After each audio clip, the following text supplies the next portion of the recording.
let's take a look at some of the happenings from the NFL on Sunday. Start with Drew Brees in London. One of the few players in this league that can carry a franchise and a team on his back, and that's what Drew Brees is doing. Did it against his old team, the Chargers. Touchdown passes, threw for almost 400 yards. Did it without Reggie Bush. I love what Drew Brees does, and I love how he handles it. He doesn't do it to get even with the Chargers. He did it because his team needed a football win. Right now, he is at the top of the list and battling with my next guy, Clinton Portis, who I'll talk about, for the MVP of this league. Drew Brees is a special, special football player. And speaking of special, Clinton Portis, the Redskins take care of their business against Detroit after a slow start, but Portis 5 times in a row now has rushed for over 120 yards. That just doesn't happen in this. I think O.J. Simpson's the only other guy who's done it. And with their trifecta of Big Play Santana Moss, Jason Campbell's poise, and Clinton Portis, you could argue that as the trifecta, there's not a better trifecta going because Clinton Portis runs tough, and nobody's running harder in the league than him. And he could run for office and win in D.C. right now. Clinton Portis is kicking butt this year, and he just runs hard and takes care of it. And the Washington Redskins are the real McCoy because they can beat you in a whole bunch of different ways. The Giants and Plexico Burress. How about the Giants defense and Steve Spagnuolo, the defensive coordinator, who will be a head coach in this league? 5 sacks on Ben Roethlisberger, 4 interceptions on Ben Roethlisberger, and then with a new long snapper, James Harrison, and it's unfortunate he volunteered for it because the long snapper couldn't play. Boom, snapped it over his head. And then Mitch Berger's head kind of changed the game around, but those things are going to happen. It's unforced errors happen, and people trying to step up, and sometimes you make plays, sometimes you don't. And then the Giants, who are still, it doesn't matter if Burress, who's fined again, doesn't start the game because he missed treatment on Friday, blah, blah, blah. They go back and forth. But as long as Plexico Burress performs on the field, people are going to wonder, well, why are we letting Plexico Burress get away with this? Because unfortunately, that's the nature of professional sports. If a guy's productive, he's going to continue to play. Didn't practice much last year, they win a Super Bowl. He doesn't, he's been fined time and time again. You know what? I look at it like this. If he wants to keep losing his money but keep producing victories with us, have at it. He and Tom Coughlin will have to work that out. Give me some money, go perform. That's just the way it's going on. But the Giants still are able to overcome distractions, and this is a huge game. Could be a preview of the Super Bowl, Giants and Steelers. Both of them, judging from what I've seen in the NFL this year, both of them are capable. But Eli Manning right now, I guarantee, is more confident than his brother Peyton, playing great. I mean, he just continues to do it. And, everybody talked about the shoulder shrug last year. Well, the shoulder shrug, the nonchalant Eli Manning gets a Super Bowl, and don't mistake that for a fact that the guy doesn't believe he can play. And now they look at it as calm, cool, and collected, and that's what he is.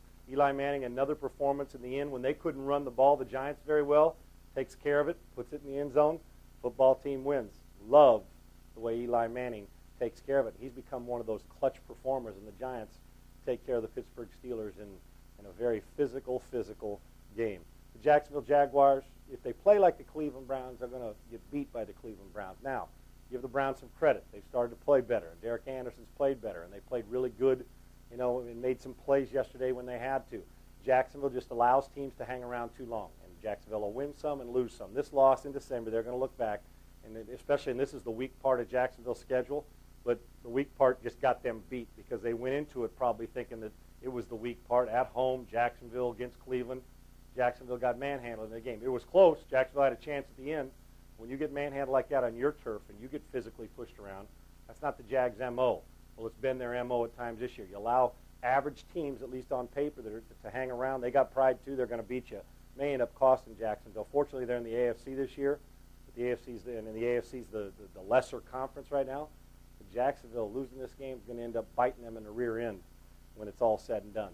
The Carolina Panthers, every week, they just keep doing it. Undefeated at home. Kurt Warner has another good game for Arizona, and I loved this game going in. But how about Carolina? They defend you pretty well, and then, underrated. Here I am saying pretty well, and that's one of the Carolina Panthers' complaints is that they don't get national respect. They deserve it. They're well coached, and and their defense isn't playing pretty well. They're playing very well. They give up yards, but they find a way to squeeze you on points, and they came from behind. Arizona had the game down 17 points at one point. Bam, here comes Carolina back. But they do everything so well. They run it. Their quarterback protects it. Steve Smith makes big plays. And then their defense will force a turnover or get a key sack. I just love the way Carolina's playing football. And against a really good, solid, improving Arizona team, the Carolina Panthers, with Tampa Bay losing and Atlanta losing and New Orleans getting a win, but New Orleans still behind them. This was a huge, huge win against Arizona at home for the Carolina Panthers. Brian Westbrook, folks, you know what, LT is a great player, and I could argue that he is the best all-around football player in the league, but I can make the same case for Brian Westbrook. A huge game against Atlanta, and Atlanta's a very good football team. He catches it, he runs with it, he does everything you ask a guy to do, plays hurt, plays banged up, is truly one of the special players we have in the league. And his ability to be put in different formations and the way you deploy Brian Westbrook and the fact you can trust him anywhere you put him is huge for Philadelphia, and Philadelphia is not going away in the East. Westbrook, and I can line up and win with him any day of the week. So much for the small guys not being able to take care of their business and, oh, you need a big back. No, you don't. Well, it'd be nice to have Brandon Jacobs on your team. You know, having Brian Westbrook ain't half bad, and I'm telling you, Westbrook is a – if the general managers were drafting right now, the guy'd be a top 10 pick in this league, and he is a top 10 player in this league. Ted Ginn Jr. rears his head, gets his first 100-yard receiving game. Where has he been since he came out of Ohio State? But it takes time. People always ask, and I still try to figure it out, why receivers have the hardest time adjusting as rookies, second-year guys, third-year guys. Ginn's been in the league a couple years now, to be able to make the adjustment to where they get it. You know, they're standing up most of the time. They're staring at the coverage and the defense.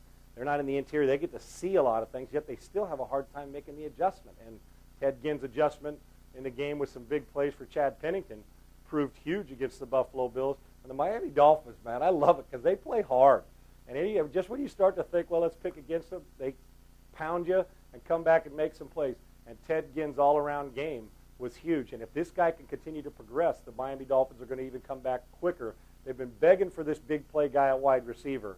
You know, they had Chris Chambers, who's now in San Diego, but a guy with speed who can make big plays. And if Ted Ginn becomes a route runner and a guy who can close like he did in Sunday's game against Buffalo, they've got themselves something. And finally, the San Francisco 49ers. Who out there has a problem with what Mike Singletary did? Vernon Davis shrugging after a play when he made a mistake on the field. You know, you get penalized. Mike Singletary sent him to the showers. Mike Singletary is a respected coach, a respected player, and a respected person. And there's a method to his madness. I don't have a problem that he sent Vernon Davis during the game to the showers. And I hope Vernon Davis was embarrassed and humiliated. Ought to give his paycheck back also, or go in the back door and close his eyes and hide when he picks it up. And you know what? Judging from the 49ers, maybe a bunch of guys on that team ought to do it. This organization, and they're young, but there's a method to Mike Singletary's madness, why he went off and said, we're not going to have this, and he benched J.T. O'Sullivan, who's playing like a seventh grader right now. There's a reason why. It's because he wants to send a message to the guys, this isn't the way we're going to do it. It's not the way Mike Singletary did it. It's not the way you're going to do it now. And people say, well, that's too old school. You can't treat the athlete like that. Really? Well, yeah, you can. The problem is a lot of coaches in this league are afraid of the athlete, and general managers are afraid of the athlete, so the athlete and the inmates run the asylum.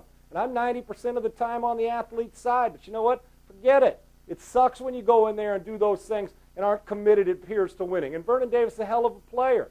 But Mike Singletary, I don't have a problem at all. I don't know if Mike Singletary is going to get the job when the season's over, if he's going to take off the interim label, if they're going to go get a Holmgren, or if they're going to go get Pete Carroll. I don't care. But what Mike Singletary is sending is, you know what, this is the way I played, and this is not the way you're going to play or the way you're going to act, and I don't have a problem with it. And if you do, you're an idiot, okay? And if Vernon Davis does, or anybody else of the 49ers, you know what, pack up and go somewhere else. It's like it doesn't matter. That's your job. That's why you get paid. And I love the fact that Mike Singletary sent him to the locker room during the game. I think it's awesome. And he ought to be commended. And anybody out there, a writer or an expert or an analyst or a former player or a current player has got a problem with it, then you don't get it. Okay? And I don't care how good a player you were or how good you think you are or what, you don't get it. Mike Singletary gets it. I guarantee whoever you are out there that's questioning Mike Singletary, you weren't as good as him. All right? So allow it to happen. Mike Singletary did it, took care of his business. It's about time somebody, see, I'm so fired up, my phone's falling off. It's about time somebody got in some player's face during a game and said, no, this isn't going to happen. And maybe the San Francisco 49ers will learn from it. Mike Singletary knows what he's talking about, and people say it's archaic, you can't do that. Yeah, really?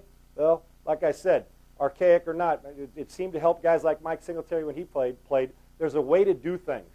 And the 49ers aren't doing them right, and maybe they will start to do them right with Mike Singletary. I love it. You know what? If some guy does something stupid, Mike Singletary wants to play with 9 people next week, send 2 guys to the showers. I don't care. And I don't think Mike Singletary, I know he cares and he's passionate, but you know what? I don't think he's in the feel-good business. And he shouldn't be. He's in the business of winning football games and making sure he keeps his job and doing what's right by the organization. maybe the 49ers ought to come in there a little bit meek and submissive during the meetings this week and realize we got a lot to learn. And Mike Singletary, you know what, Singletary, if you put on a uniform, he'll line up, put on a uniform, and knock those guys knock them right into the ground right now. He'll line up and play against them right now. That's what Mike Singletary's about, and I don't have a problem with it. Anybody else out there who does just doesn't get it. It's pretty simple. I'm Sean Salisbury. Enjoy your football and your sports week, and I'll see you here throughout the week every day. And don't forget to log on to opensports.com and have a look-see at my written blogs. This week, yesterday I wrote about the spread offense, how to defend it. Go back and check it out. If it was that easy, everybody would be doing it, but I think there's a couple ways you can if you do it right. Have a great week. So you think you can tackle a pro? There's only one way to find out. Click on fantasy at opensports.com.